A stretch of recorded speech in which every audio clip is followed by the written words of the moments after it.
Hi friends, welcome back my YouTube channel. Friends, ನಾನು ಅರ್ಶಿನ ಕಡುಬು ಮಾಡ್ತಾಯಿದ್ದೀನಿ. ಇವತ್ತು ನಾನು ರಾತ್ರಿಯೇ ಅಕ್ಕಿ ನೆನೆಸಿಟ್ಟಿದ್ದೆ, ಕುತ್ಲಕ್ಕಿ ಮತ್ತು ಬೆಂತಕ್ಕಿನ. ಅದು ನಮ್ಮಮ್ಮ ರುಬ್ಬಿ ಕೊಡ್ತಾ ಇದ್ದಾರೆ ಚೆಂದ ಮಾಡಿ.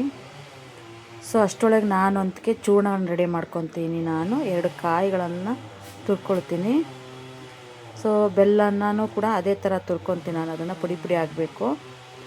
ಸೊ ಬಿಳಿ ಎಳ್ಳನ್ನು ನಾನು ಸ್ವಲ್ಪ ಹುರ್ಕೊಂಡಿದ್ದೀನಿ. ಇದನ್ನು ತುಂಬ ಹುರಿದಿಲ್ಲ, ನಾನು ಸ್ವಲ್ಪ ಹುರಿದಿದ್ದೀನಿ. ಇದನ್ನು ಚೂರ್ಣನ ಒಂದು ಪಾತ್ರೆಯಲ್ಲಿ ಹಾಕಿ ರೆಡಿ ಮಾಡ್ಕೊಳ್ಳೋಣ. ಇದು ಅವಲಕ್ಕಿ. ಬಾಣಲೆಯಲ್ಲಿ ನಾನು ಕಾಯಿ ಹಾಕ್ಕೊಳ್ತಾ ಇದ್ದೀನಿ.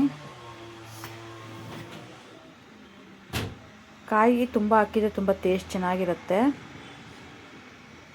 ಸೊ ಇದಕ್ಕೆ ನಾನು ಎಳ್ಳನ್ನು ಹಾಕ್ಕೊಳ್ತೀನಿ.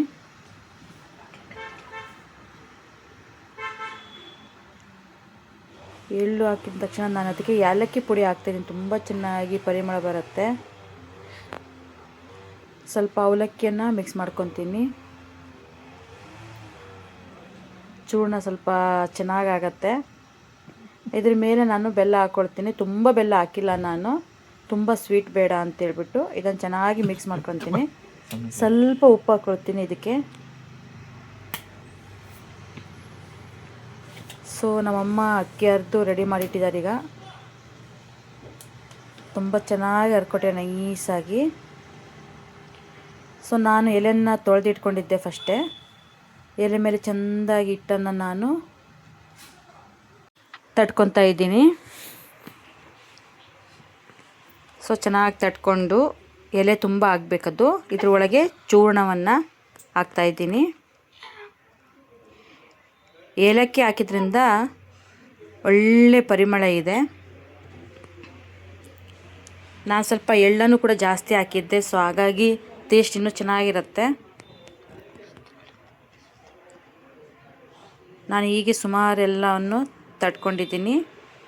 ಇದನ್ನು ರೆಡಿಯಾಗಿದೆ. ನಾನು ಗ್ಯಾಸ್ ಮೇಲೆ ಒಂದು ಇಡ್ಲಿ ಪಾತ್ರೆ ಇಟ್ಟು ನೀರನ್ನು ಬಿಸಿಗಿಟ್ಟಿದ್ದೆ. ಈಗ ಇದನ್ನು ನಾನು ಇಟ್ಟು ಬೇಯಿಸ್ಕೊಳ್ತೇನೆ.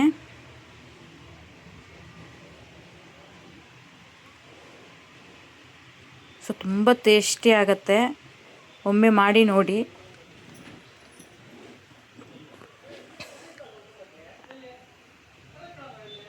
ಸೊ ಟೇಸ್ಟ್ ಹೇಗಿತ್ತಂತ ನೀವೊಮ್ಮೆ ಮಾಡಿ ನನಗೆ ತಿಳಿಸಿ. ವಿಡಿಯೋ ಇಷ್ಟ ಆದರೆ ಲೈಕ್ ಮಾಡಿ, ಕಮೆಂಟ್ ಮಾಡಿ. ಬಾಯ್ ಬಾಯ್, ಟೇಕ್ ಕೇರ್.